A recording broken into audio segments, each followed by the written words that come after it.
தமிழக மீனவர்களை தாக்கி 4,00,000 ரூபாய் மதிப்பிலான மீன்பிடி பொருட்களை இலங்கை கடற்கொள்ளையர்கள் பறித்துச் சென்றுள்ளனர். நாகை மாவட்டம் ஆறுகாட்டுத்துறையைச் சேர்ந்த 4 மீனவர்கள் ஆழ்கடலுக்கு மீன்பிடிக்கச் சென்றுள்ளனர்.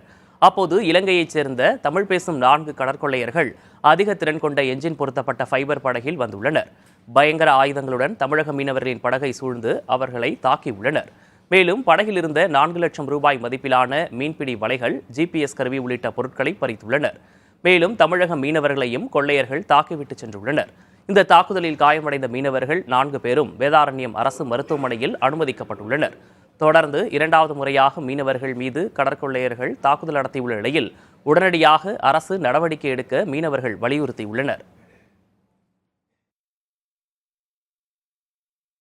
5 மணிக்கு எங்களை நெருக்கி எங்கள் வலையெல்லாம் அப்பி கத்தியை காட்டி மிரட்டி எங்களை ஓங்கிட்டு வந்து எல்லா பேருக்கும் முதுகில் வெட்டு, காலில் வெட்டு, கையில் வெட்டு, அதாவது எல்லா சாமானுமே அள்ளிக்கிட்டான்.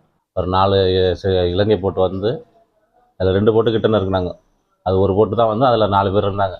4 பேரும் கிட்ட நெருக்கி கத்திய கழுத்தில் வச்சு எங்கள் ஜாமகமாக எல்லாத்தையும் அள்ளிக்கிட்டாங்க. பாக்கெட்டை சிபிஎஸ் எதுவுமே இல்லை. ஒரு 700 கிலோ வலை ஃபுல்லாக எல்லாத்தையும் அள்ளிக்கிட்டாங்க. எல்லாருக்கும் அடி, விதை, கையில் வெட்டு, காலில் வெட்டு.